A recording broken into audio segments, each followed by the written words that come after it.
Welcome back to Cablevision's Neighborhood Journal.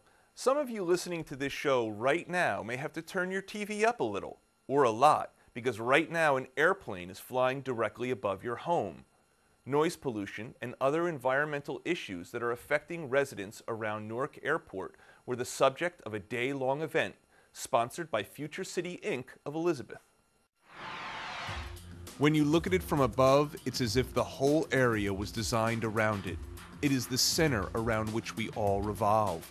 It is Newark Liberty International Airport. Above it, 83 flights per hour stream in from around the globe, carrying 37 million people into Newark per year.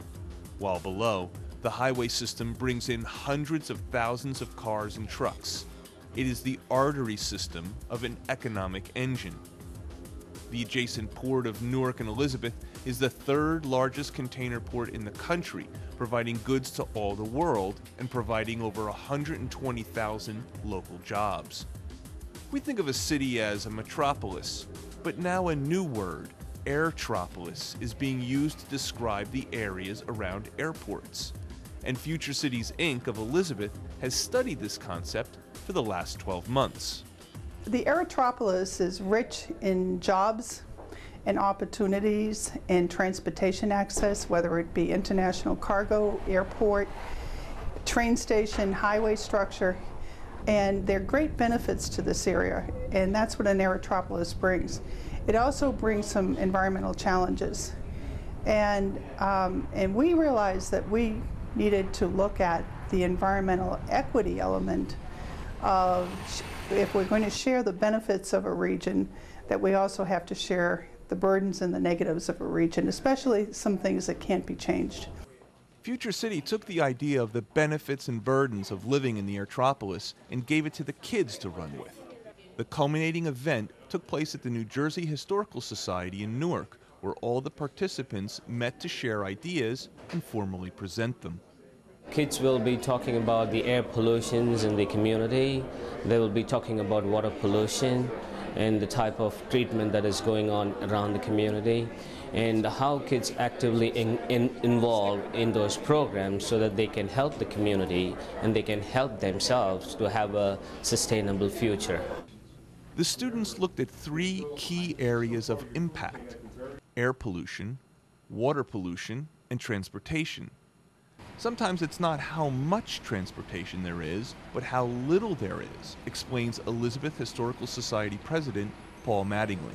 The airport itself is a very distinctive sorting device, and it makes a difference whether you have access to, say, some of the very lucrative jobs associated with the airports. And if there's no public transportation from your community to that directly, within a reasonable period of time, and you don't have a car, you are effectively excluded. So inclusiveness and accessibility are very much a part of what impact involves. The impact the airport has on air and water quality can be easily measured, but it's the impact on the people, especially those who live in very close proximity to the airport, that can go sometimes unnoticed. There's negatives and positives, like it provides jobs, but at the same time, you notice that the airports are around all the urban communities, not around suburban communities, because it provides a lot of traffic, which also contributes to pollution, and the planes themselves also pollute a lot. Like one takeoff is like the equivalent of like thousands of pounds of pollution, so it provides problems that we don't know about, and they wouldn't locate it near a suburban community because they wouldn't want that type of problem. Some have concluded that the inequities in the concentrated placement of hazardous pollutants amounts to no less than environmental racism. The injustice is that because there are a lot of minorities, Hispanics, blacks in Newark and in Elizabeth, that kind of they shy away from putting as much attention to it as there should be. Like a lot of kids will just have more problems with their lungs. A lot of the older people have more lung problems. I mean, all the medical stuff, and it sort of steamrolls. I'm not sure of the word.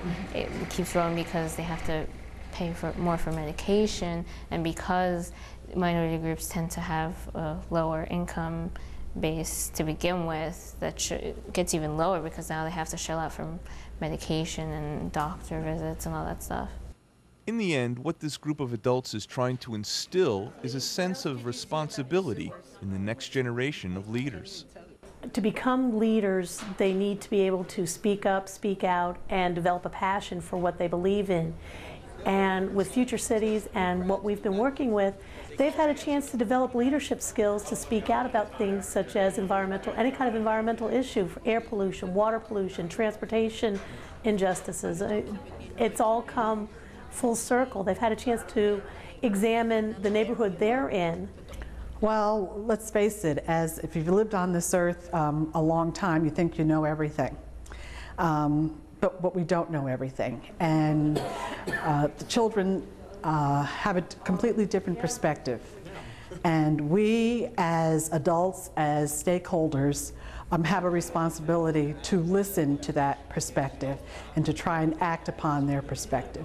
They have to have the foresight and the ability to think ahead and be innovators and think about what is happening and how it's impacting everybody. And that's the way that people can become aware of what's happening and how to solve some of the problems and make it better. Joining us now is Congressman Donald Payne. He represents the 10th District, which includes Newark Airport. Congressman, what exactly is environmental racism? Well, it's certainly a term that has been discussed now for decades. As a matter of fact, the NAACP on a national level took on environmental racism as one of its national priorities. It simply means that where poor people, where disadvantaged people live in many instances, we find that the environmental degradation happens to be in those communities, whether it's toxic waste sites, whether it's where there is noise pollution, when you find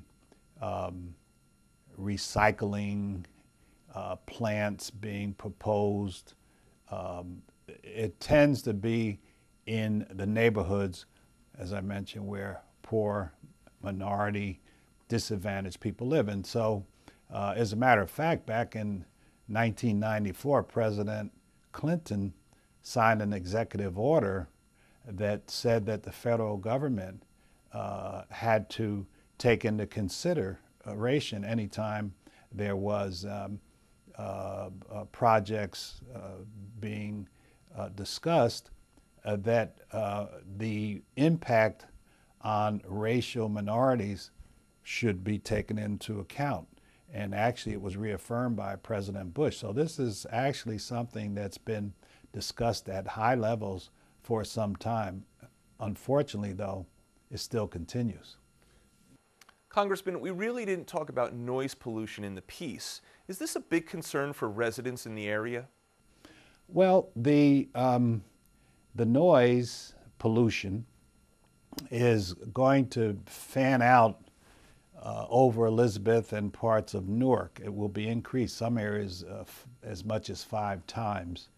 Now, we all are very proud of the airport. The airport alone has 24,000 people who work there, and many of them live in my congressional district. And so I'm a real cheerleader for the airport, no question about it. However, once again, there are routes that can be designed that will not increase the noise pollution over poor and minority people. Elizabeth is 65% non-white. The noise factor will increase almost 2-fold in most of the area and as much as 5-fold in some. And also will have an impact here in Essex County where other parts of my district exist. I asked the Rules Committee that I felt that there was a violation of the executive order, the Clinton and reaffirmed by Bush's executive order, indicating that when these plans are put into effect, that they should not have a negative, overwhelmingly negative impact on minorities. And my amendment was not accepted, but I still firmly believe that that executive order has been violated. Congressman Donald Payne of the 10th Congressional District, thanks for joining us. It's my pleasure. That's it for Cablevision's Neighborhood Journal. If you have any questions or comments, you can email us at clp3@cablevision.com. I'm Al Clark. See you next time.